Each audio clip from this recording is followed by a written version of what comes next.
Welcome back to The Grind. I wanted to make a quick video to highlight Psylocke's ability to do some tremendous amounts of damage, and it really only requires one synergy. Now this clip is with the Professor X fully ramped up with his cerebral charges, so the damage is a lot nicer from this one, and we're getting double crits on these special attacks, so that's some incredible damage. But this clip here is without Professor X ramped up, and it's still some really nice damage. And what's nice is every time you throw a special 2, you get a good chunk of power back, so you can spam these relatively quickly back to back, which means that without suicides it would be a little more ideal. But you can see the first hits dealing about 15,000 damage off the special 2, and the second hit was dealing 35,000 damage, so that's a really nice special 2. Now this increased attack damage is dependent on being a Horseman, but you do get a lot of perks from simply having the Apocalypse synergy. One of those is stacking up that burst damage, which you just saw there. So with the Horseman of Apocalypse ability, Psylocke gains 50% critical damage and 50% attack rating while the opponent is at 0 power, and you can very easily keep the opponent at 0 power for the entire fight. So you'll have a really high increase in your damage from that ability as a Horseman. This fight here against Namor does not have the Horseman of Apocalypse, but he do have the synergy that allows me to stack up the side charges much more easily. Now, one of the benefits to this specific fight is there's foresight.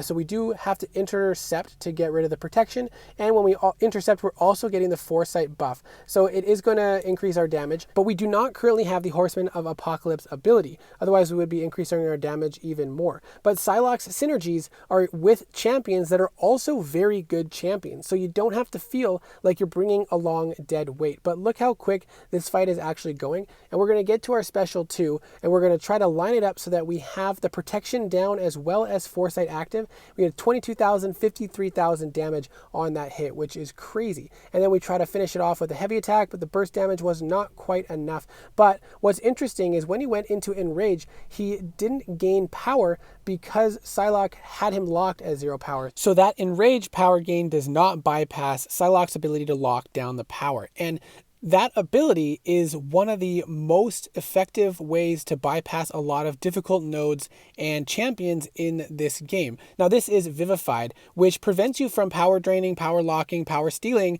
but they have rapidly increased defensive power rate, or just power rate in general. So you end up having to bait out a ton of special attacks, and the ability to lock down an opponent's power and prevent them from ever throwing a special attack is a very effective way to bypass a lot of different nodes or difficult champions. And Psylocke does this extremely well by throwing a special 1 when they are low power. And with Vivified, we're going to see that throwing the special 1 doesn't really work because it prevents power steal effects. However, there is a way to bypass this, which we're going to see in the next clip, and that is by throwing the special 3. The special 3 drains power based on how many side charges you have, so if you are low enough, and this one has masochism, so I parry right before because we also get a very nice stun and power lock off the special 3. So we go and we parry to put that on cooldown, and then we throw off the special 3 while he has low power. And this is going to drain all the power, bring him down to 0, and once Psylocke brings their opponent to 0 power, they cannot gain power anymore until you either get hit or they gain power in a different way. Now, we also get a nice stun and power lock on this, so we can continue to build up our side charges again because we use them on the special 3.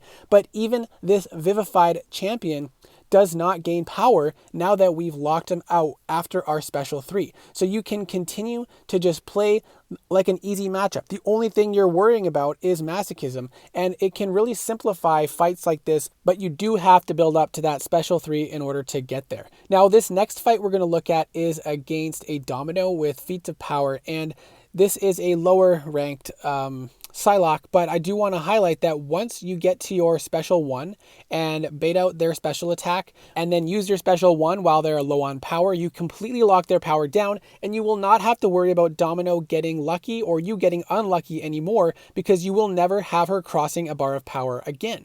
The problem with this fight is I do have a very low tier or low ranked Psylocke, so the critical failure damage that we're taking still in this fight is quite a bit. But here we go, she's low power, we throw the special 1, drain the power, now she is completely locked down, and see, she's not gaining any power anymore, so we will never have to worry about her crossing a bar of power and getting lucky or making us unlucky. Now, Psylocke has always been a very good utility champion because you can completely lock down the power in a very simple way, and she's not reliant on debuffs either, which is also very nice, and it makes a fight very simple and straightforward, which is a great way to simplify some complex fights. However, her damage has always been somewhat lackluster, but with Apocalypse, simply having the Apocalypse synergy, but even more so with the Apocalypse or Horseman of Apocalypse ability, you get some ridiculous damage, and it really turns her into a new champion because you don't feel like you're doing endless fights anymore. With those side charges stacking up much more quickly, you get a much higher crit rating,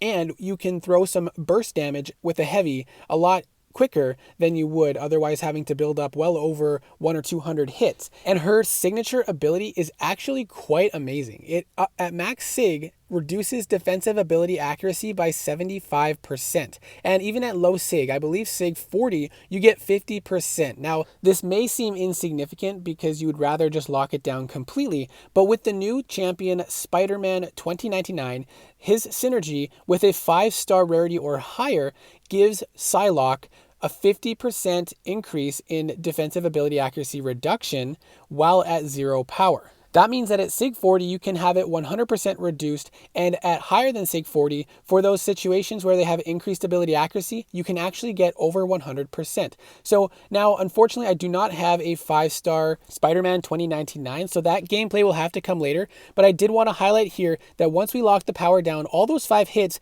we actually did not take any damage back from Electro because we do have 75% ability accuracy reduction. So when you take a champion that can completely lock down power gain altogether, and then factor in that you can do some crazy damage with only Apocalypse on the team, or throw in Cable so you can easily get the Apocalypse Horseman ability, and knowing that those 2 other champions are also incredible to have on the team, and then factor in the signature ability, and if you want to bring in Spider-Man 2099, you have a ridiculous champion on your hands. So she has a ton of potential, and if you don't have the synergies but you're okay with a longer fight, she can really put in some work. But if you do have Apocalypse and Spider-Man 2099, it does change the way she plays completely. So I do hope this video was helpful. Good luck, and I hope to see you in the next video.